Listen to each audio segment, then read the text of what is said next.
Good morning everyone.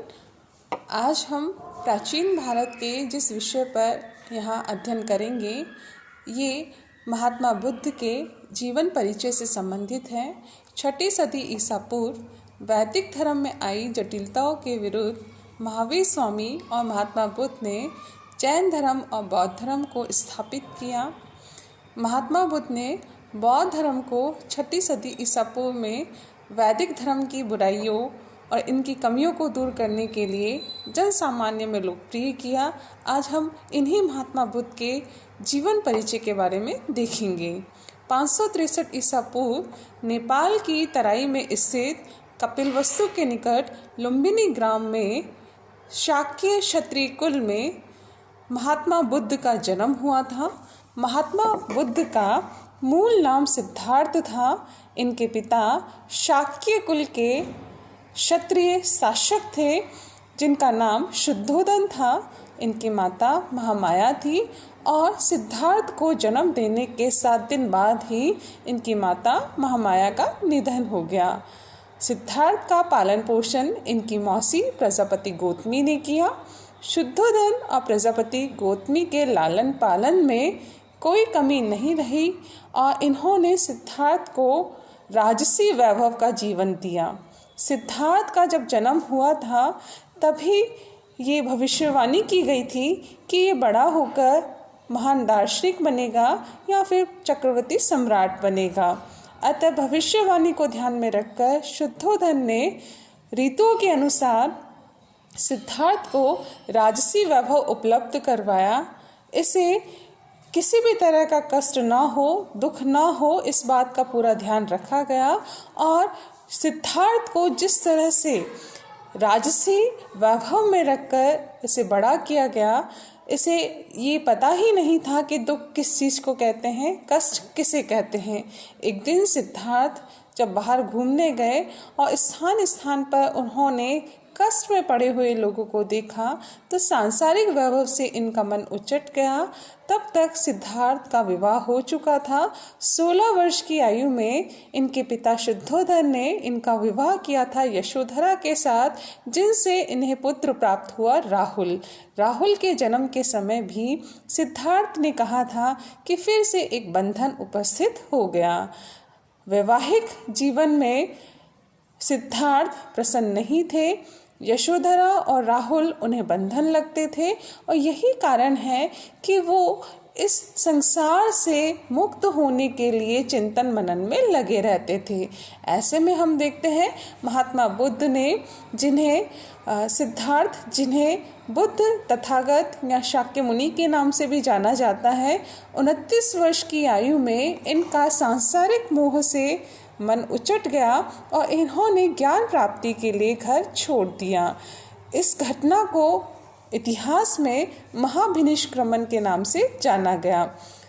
Siddharth जो अब सांसारिक मोह माया से दूर होकर ज्ञान प्राप्ति के लिए अपने घर को छोड़कर जा रहा है, 29 वर्ष की आयु में अपना सांसारिक वैभव त्याग कर, राजसी वैभव त्याग कर जब सिद्धार्थ ज्ञान प्राप्ति के लिए घर से निकला, अनोमा नदी के तट पर अपने जूड़े को काट कर फेंका, अपने जो जेवर पहन रखे थे, वस्त्र पहन रखे थे, राजसी, इन सब का त्याग किया और अब ज्ञान प्राप्ति की खोज में लग गया। इस घटना को इतिहास में महाभिनिष्क्रमण के नाम से जाना गया।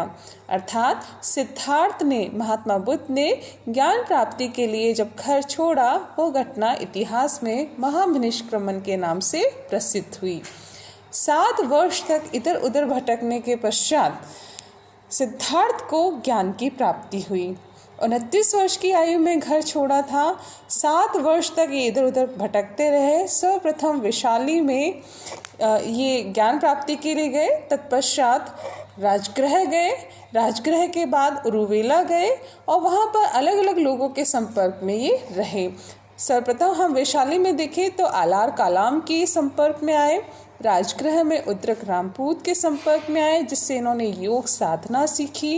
अंततः उरुवेला में कौंडिन्य आदि इनके जो 5 मित्र थे, इनके साथ रहकर इन्होंने ब्राह्मण साधना करना शुरू किया, योग साधना करना शुरू किया और तपस्या करते करते इन्होंने अपने शरीर को इतना कष्ट पहुंचा दिया, इतना सूख गया था कि जीवन का अंश भी अब कम ही रह गया था। ऐसे में एक दिन जब वो तपस्या में लीन थे तो वहाँ से कुछ महिलाएं संगीत गाते हुए निकल रही थी, जिसका भावार्थ ये था कि वीणा के तारों को इतना भी मत कसो कि वो टूट जाए और उनको इतना भी ढीला मत छोड़ो कि उनसे मधुर संगीत ना निकले।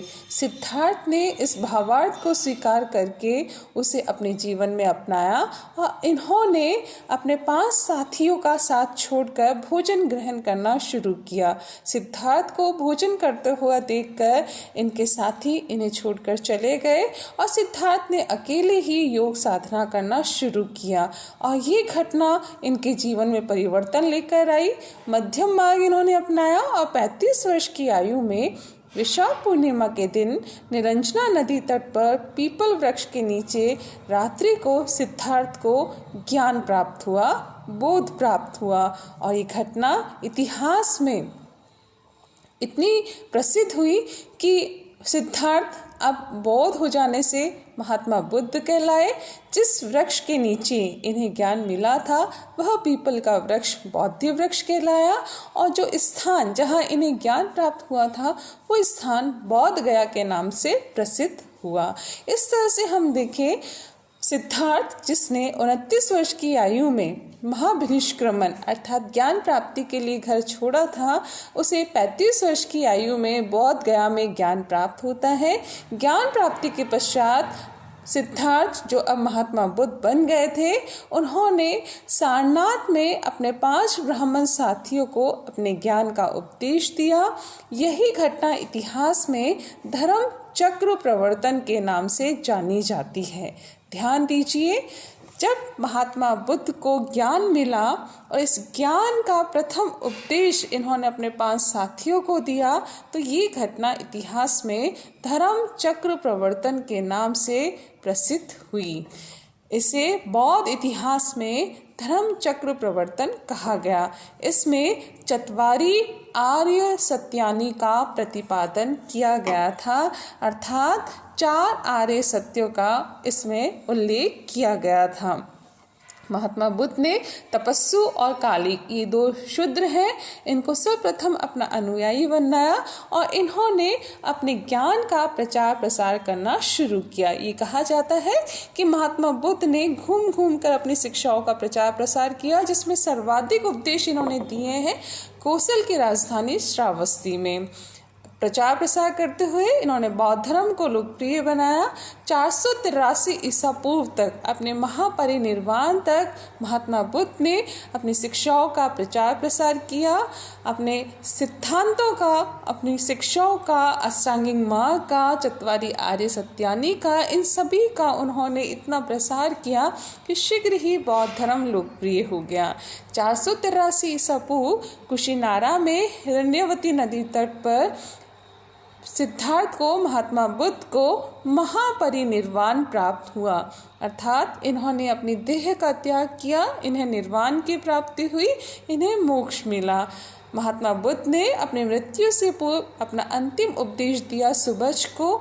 आनंद, उपाली, सारिपुत्र, योगालन, ये सभी महात्मा बुद्ध के प्रिय शिष्य थे और इन शिष्यों ने आने वाले समय में महात्मा बुद्ध की शिक्षाओं का संकलन किया, उनके उपदेशों का संकलन किया, उनके वचनों का संकलन किया, जो आने वाले समय में हमें त्रिपिटकों के रूप में दिखाई देती है। सूत पिटक, विनय पिटक और अभिधम पिटक, ये बौद्ध धर्म के प्रमुख साहित्यिक रचनाएं हैं जिन्हें त्रिपिटकों के नाम से जाना जाता है। विनय पिटक में बौद्ध भिक्षु भिक्षुओं के आचारात्मक नियमों का उल्लेख है, किस तरह से आपस में व्यवहार करें, इनका संकलन किया गया है। इसी तरह अभिधम पिटक, सूत पिटक महात्मा बुद्ध की शिक्षाएं और उपदेशों का संग्रह है। इसी तरह बौद्ध साहित्य जो कि पाली भाषा में रचित है, संस्कृत भाषा में रचित है, इसमें हम देखते हैं कि जातक कथाओं का, महावस्तु का और अन्य जो ग्रंथ हैं, दीपवंश, महावंश, मिलिंद पन्हो, बुद्ध चरित, इन सभी का महत्वपूर्ण स्थान है। इस तरह से हम देखें तो महात्मा बुद्ध ने भारत में बौद्ध धर्म को लोकप्रिय बनाया। क्षत्रिय और राजसी वैभव को छोड़कर इन्होंने सांसारिक जीवन का परित्याग करके इन्होंने वैराग्य का जीवन अपनाया और ज्ञान प्राप्ति के पश्चात बौद्ध धर्म की शिक्षाओं का प्रचार प्रसार किया। बौद्ध धर्म को संगठित करने के लिए इन्होंने बौद्ध संघों की भी स्थापना करी। बौद्ध संगठन गणतंत्र प्रणाली पर आधारित था। ये वर्ष में 8 महीने घूम घूम कर अपनी शिक्षाओं का प्रचार प्रसार करते थे और वर्ष के 4 महीने जो बारिश के महीने होते थे ये एकांत में व्यतीत करते थे। महीने में 4 दिन अमावस्या, पूर्णिमा और 2 चतुर्थियाँ, इन 2 चतुर्थियों को उपवास करते थे। बौद्ध संघ में सभी जातियों और स्त्रियों को प्रवेश दिया गया था और इस तरह से हम देखते हैं महात्मा बुद्ध ने सामाजिक समानता की बात अपने इस बौद्ध धर्म के अंतर्गत की थी। इस तरह से महात्मा बुद्ध ने बौद्ध धर्म को भारत में लोकप्रिय बनाने का प्रयास किया, परंतु इनकी मृत्यु के पश्चात कुछ विचारों को लेकर इनके अनुयायियों में मतभेद उभर कर आए और आने वाले समय में बौद्ध धर्म हीनयान और महायान तथा अन्य संप्रदायों में विभक्त हुआ, जिनका हम वर्णन करेंगे आगे। महात्मा बुद्ध ने